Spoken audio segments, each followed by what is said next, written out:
What's up, producers? So today I'm going to show you my first tutorial in Logic. This tutorial is going to show you how to get a louder mix by using compression, distortion, and limiting in stages. So here's the track that I'm going to be using as an example. It's a quick track I made a long time ago. Let me just play it for you and then I'll tell you the secret.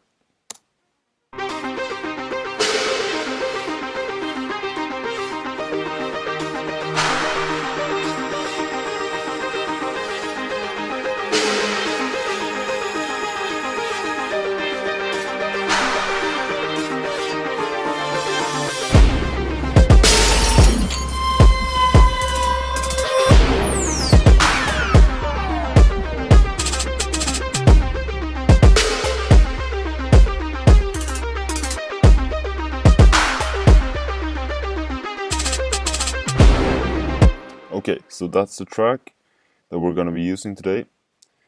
So up here I have all of my drums that I'm going to be using, and got the kick and the clap in folders like this.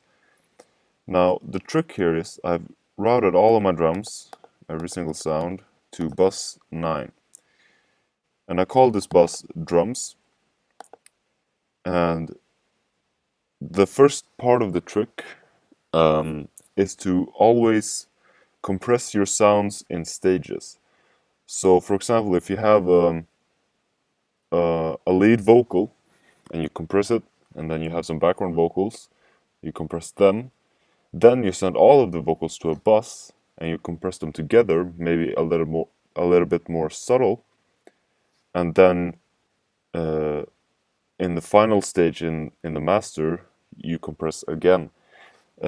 So with the drums, for example, right now I have some compression, some EQ on the drums. I don't have too much.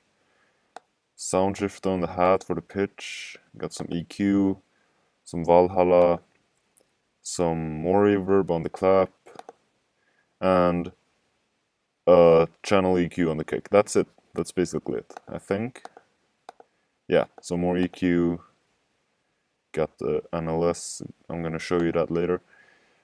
So the next step is, when you got your drums, you like the sound, you go to the bus and you pick a good compressor. I like the SSL one. You can use whichever you want, whichever you think fits. And then you make sure that when you're compressing on a bus and you've already compressed your individual tracks, make sure that you don't overdo it. You need to be subtle about it.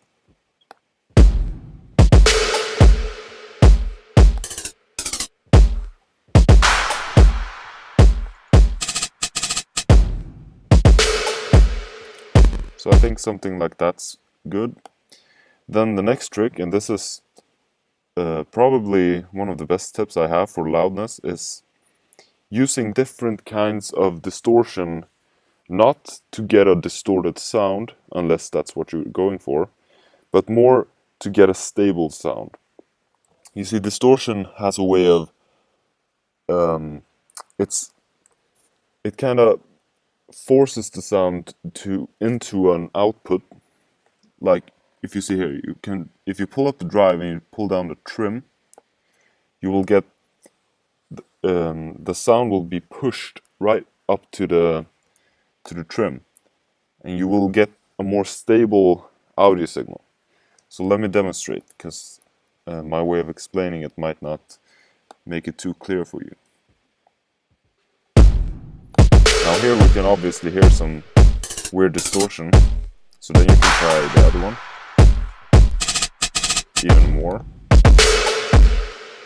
This one is the one that usually works for me. It's very clean. It doesn't change the sound, except it gives you a more stable audio signal. So let's play around with it a little bit.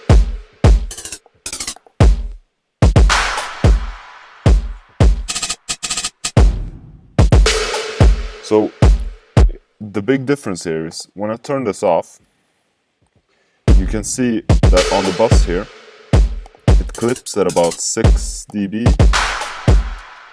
But when I turn this on, it's at about 1.3.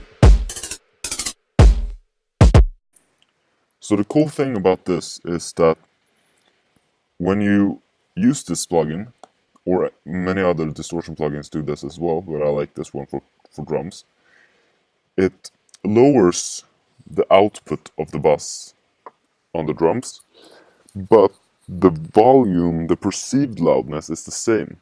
So you have more headroom for your master when the bass is going into the master, because the output is lower, but the perceived loudness is still the same. So it doesn't sound more quiet, which helps you get a louder mix in the end. Now, one last thing I like to do sometimes on drums, except if it's a really dynamic song, is that I put a limiter. This works for most electronic tracks, I find.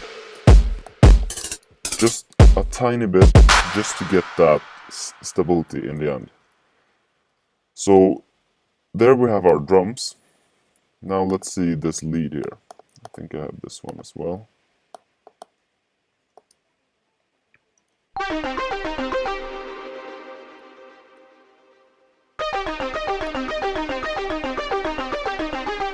Okay, so on this lead, I might use a different compressor, something like the API. Again, you can use whatever you have at your disposal. Let me see here. Again, I'll have a slow attack and a quick release, because this song is very punchy and I want the attack. So I don't want the release to be very slow and compress all the way, and I don't want the attack to be too fast, because that will take out all the transients in the sound. So pretty slow attack, pretty quick release. 4 might be good.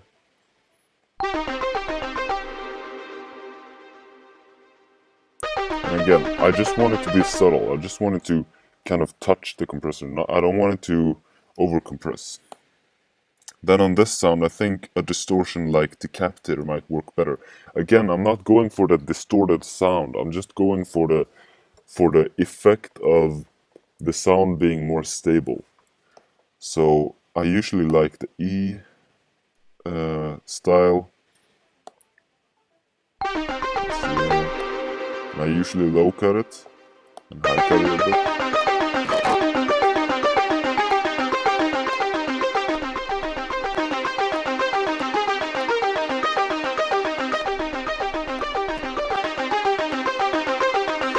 Now on this one you can see that the volume is actually getting louder, both on the output and the perceived loudness. Now in the case of this lead, I don't think that, since it's already so low, it doesn't really have to be any lower. So I don't have to use the NOS like I did on the drums. So I'm just going to be using the Decapitator and then a limiter to stabilize the sound.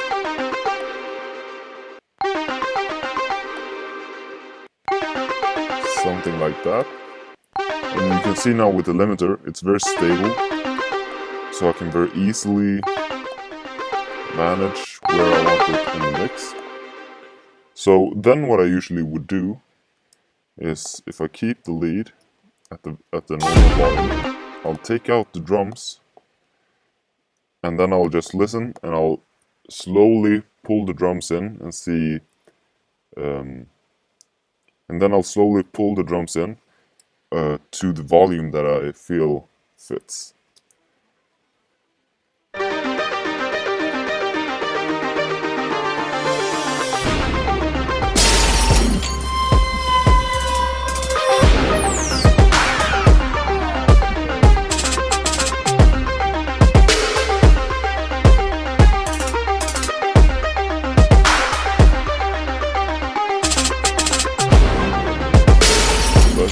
I think somewhere there is probably good. And then I'll pull down the lead as well, and I'll do the same thing.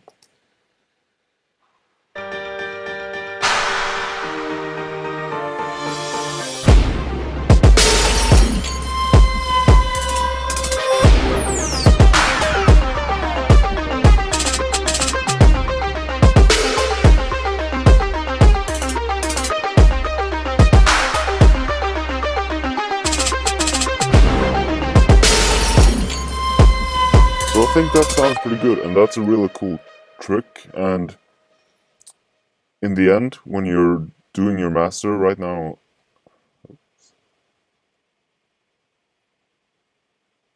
my Logic just crashed. Great. I was just gonna finish by saying that if you want a couple more dBs in your master, try this trick, see if it works for you. Remember, you don't have to use exactly what I used. Just remember the main principle of compressing your sounds in stages, in buses, and then eventually you'll go to the master. And also, try different distortions on different buses and different sounds to get a more stable sound. Unless you're going for that distorted sound, you can still use distortion, but more subtly, and maybe a different kind of distortion to just get that stability. And then maybe a limiter if you want that. If you don't want that, if you want a more dynamic sound, that's good too. But that's the main principle. Do it in stages. Don't just pull in a sound, maybe over compress it with one compressor and then try to master it to sound good, because that's never going to work. So compress in stages, limit in stages, distort in stages, and you'll get a much louder mix, and it will be easier to control your levels in the end. So that's my first tutorial, guys. If you liked it, please leave a like and a comment, maybe subscribe, and I'll see you in the next tutorial. Thanks.